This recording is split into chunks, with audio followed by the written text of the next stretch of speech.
اعوذ باللہ من الشیطان الرجیم بسم اللہ الرحمن الرحیم ووہبنا لداود سلیمان نعم العبد انہ اواب۔ سورہ صاد کا تیسرا رکوع ہے۔ اللہ تبارک و تعالی کا ارشاد مبارک ہے، اور ہم نے داؤد علیہ السلام کو سلیمان علیہ السلام جیسا بیٹا عطا کیا۔ وہ بہترین بندے تھے، واقعی وہ اللہ سے خوب لو لگائے ہوئے تھے۔ اذ عرض علیہ بالعشی الصافنات الجیاد، وہ ایک یادگار وقت تھا جب ان کے سامنے شام کے وقت اچھی نسل کے عمدہ گھوڑے پیش کیے گئے۔ فقال انی احببت حب الخیر عن ذکر ربی حتی توارت بالحجاب، تو انہوں نے کہا میں نے اس دولت کی محبت اپنے رب کی یاد ہی کی وجہ سے اختیار کی ہے، یہاں تک کہ وہ پردے میں چھپ گئے۔ ردوها علی فطفق مسحا بالسوق والاعناق، اس پر انہوں نے کہا ان کو میرے پاس واپس لے آؤ، چنانچہ وہ ان کی پنڈلیوں اور گردنوں پر ہاتھ پھیرنے لگے۔ حضرت سلیمان علیہ السلام کے سامنے وہ بہترین گھوڑے پیش کیے گئے جو جہاد کے مقصد سے اکٹھے کیے گئے تھے، اور ان سے آپ کی سلطنت کی شان و شوکت کا مظاہرہ ہو رہا تھا۔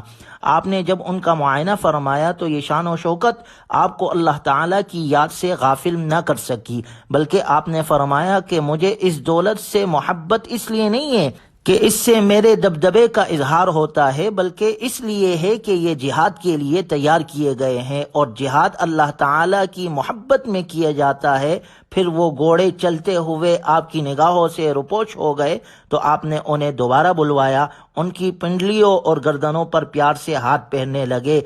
اس واقعے کے ذریعے سے مسلمانوں کو یہ سبق ملتا ہے کہ انسان کو دنیا کی دولت یا عزت و شوکت حاصل ہو تو اسے مغرور ہونے اور اللہ کی یاد سے غافل ہونے کے بجائے اس پر اللہ کا شکر ادا کرنا چاہیے، اور اسے ان کاموں میں استعمال کرنا چاہیے جو اللہ کے احکام کے مطابق ہو۔ اس آیت مبارکہ کی یہ تفسیر حضرت عبداللہ ابن عباس رضی اللہ تعالی عنہما سے مروی ہے۔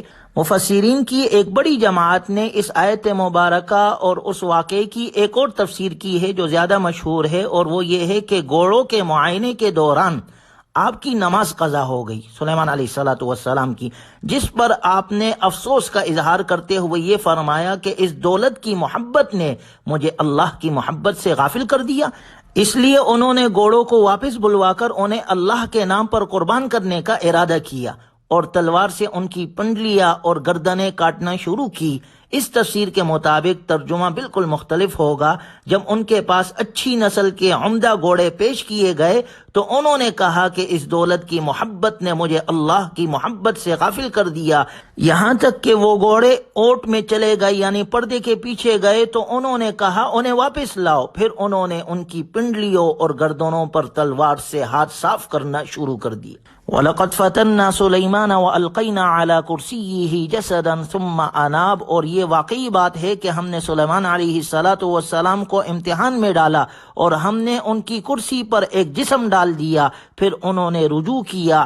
یعنی اللہ تبارک و تعالی نے حضرت سلیمان علیہ السلام کی کوئی آزمائش فرمائی تھی، جس کے بعد انہوں نے اللہ تعالی ہی سے رجوع فرمایا۔ قال رب اغفر لی وہب لی ملکا لا ينبغی لأحد من بعدی انک انت الوہاب، کہنے لگے اے میرے رب میری مغفرت فرما اور مجھے ایسی بادشاہت عطا فرما، ایسا ملک عطا کیجئے جو میرے بعد کسی دوسرے کو میسر نہ ہو، انک انت الوہاب، بلا شبہ آپ بڑے دینے والے ہیں۔ فسخرنا له الريح تجري بأمره رخاء حيث أصاب والشياطين كل بناء وغواص، چنانچہ اللہ تبارک و تعالی نے حضرت سلیمان علیہ السلام کو ہواؤں پر، جنات پر، پرندوں پر سلطنت عطا کی، اور ایسی بادشاہت اور سلطنت دی جو ان کے بعد کسی کو نہ مل سکی، جس کا تفصیلی ذکر ماقبل سورہ سبا میں گزر چکا ہے۔ اس کے بعد اگلے رکوع میں اللہ تبارک و تعالی نے حضرت ایوب علیہ السلام کا خاص طور پر ذکر فرمایا، وَاذْكُرْ عَبْدَنَا ایوب، اور ہمارے بندے ایوب کو یاد کرو، اِذْ نَادَىٰ رَبَّهُ أَنِّي مَسَّنِيَ الشَّيْطَانُ بِنُصْبٍ وَعَذَابٍ، جب انہوں نے اپنے رب کو پکارا کہ بے شک مجھے شیطان نے دھک اور آزر پہنچایا ہے۔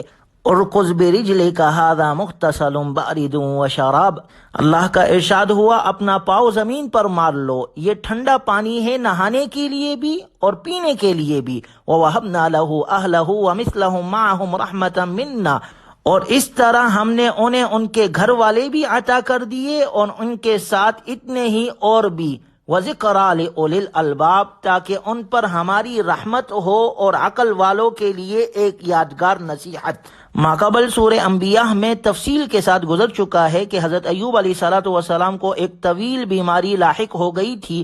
وہ صبر کے ساتھ اللہ تعالیٰ سے دعائیں کرتے رہے، اس کے بعد انہیں شفا حاصل ہوئی۔ شفا کا واقعہ بیان فرمایا کہ اللہ تعالیٰ نے انہیں ہدایت فرمائی کہ وہ اپنا پاؤں زمین پر مارے۔ انہوں نے زمین پر پاؤں مارا تو وہاں سے ایک چشمہ پھوٹ نکلا۔ اللہ تعالیٰ نے انہیں حکم دیا کہ اسی پانی سے نہائے اور اسی کو پیے۔ انہوں نے ایسے ہی کیا تو بیماری جاتی رہی۔ بیماری میں ان کی وفادار اہلیہ کے سوا سب ان کا ساتھ چھوڑ گئے تھے۔ صحت کے بعد نہ صرف وہ واپس آ گئے بلکہ اللہ تعالیٰ نے انہیں مزید پوتے پوتیاں عطا فرمائی اور اس طرح ان کے خاندان کی تعداد دگنی ہو گئی۔ اللہ تبارک و تعالیٰ نے حضرت ایوب علیہ السلام کے بارے میں فرمایا، انا وجدناہ صابرا، حقیقت یہ ہے کہ ہم نے انہیں بڑا صبر کرنے والا پایا۔ نعم العبد انہ اواب، وہ بہترین بندے تھے، واقعی وہ اللہ سے خوب لو لگائے ہوئے تھے۔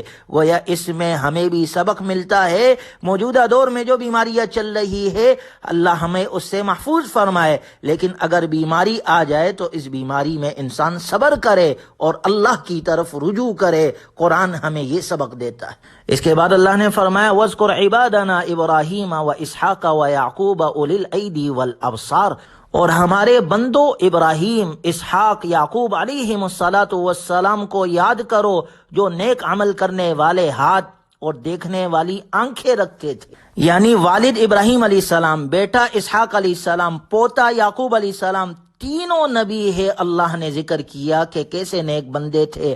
اس کے بعد فرمایا، وَاذْكُرْ إِسْمَاعِيلَ وَالْيَسَعَ وَذَا الْكِفْلِ وَكُلٌّ مِّنَ الْأَخْيَارِ، اور اسماعیل اور یسع اور ذی الکفل علیہم السلام کو یاد کرو، اور یہ سب بہترین لوگوں میں سے تھے۔ حضرت یسع علیہ السلام کا قرآن کریم میں صرف 2 جگہ ذکر آیا ہے، ایک یہاں پر اور ایک سورہ انعام میں، کوئی مفصل واقعہ کہیں نہیں بیان فرمایا گیا۔ اسی طرح ذوالکفل علیہ السلام کا بھی صرف 2 جگہ ذکر آیا ہے، ایک اس صورت میں، ایک سورہ انبیاء میں، اور بعض مفسرین نے انہیں حضرت یسع علیہ السلام کا خلیفہ قرار دیا ہے، اور بعض نے یہ کہا ہے کہ یہ نبی نہیں تھے، ولی اللہ تھے، یعنی یہ سب اللہ کے نیک بندے تھے۔ اللہ نے ان سب کا ذکر کیا، جو میرے نیک بندوں کے نقش و قدم پر چلے گا وہ کامیاب ہو جائے گا۔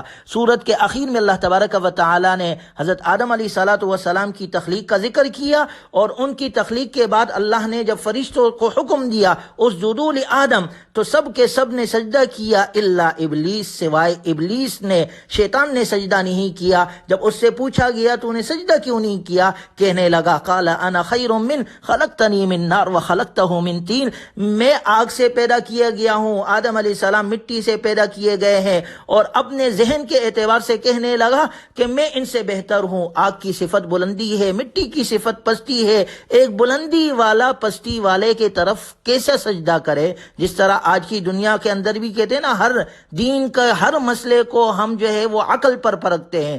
شیطان نے جب اللہ کے اس حکم کو عقل پر پرکھا تو راندہ درگاہ ہو گیا۔ اللہ نے فرمایا اخرج منہا فإنک رجیم، نکل جا، قیامت تک تجھ پر میری لعنت برستی رہے گی۔ چنانچہ وہ راندہ درگاہ ہو گیا۔ اور سورت کے اخیر میں اللہ تبارک و تعالی نے دوبارہ رسول اللہ صلی اللہ علیہ وسلم کا ذکر فرمایا، قل ما اسألکم علیہ من اجر وما انا من المتکلفین، اے پیغمبر صلی اللہ علیہ وسلم لوگوں سے کہہ دو کہ میں تم سے اس اسلام کی دعوت پر کوئی اجرت نہیں مانگتا اور نہ میں بناوٹی لوگوں میں سے ہوں۔ ان ہوا الا ذکر للعالمین، یہ تو دنیا جہاں کے لوگوں کے لیے بس ایک نصیحت ہے۔ یہ قرآن نصیحت سے بڑا پڑا ہے۔ جس نے اس نصیحت کو قبول کر لیا وہ کامیاب ہو جائے گا، اور جس نے اس نصیحت کو چھوڑ دیا وہ ناکامی کی طرف چلا جائے گا۔ وَلَتَعْلَمُنَّ نَبَأَهُ بَعْدَ حِينٍ، اور تھوڑے سے وقت کے بعد تمہیں اس کا حال معلوم ہو جائے گا کہ کون حق پر تھا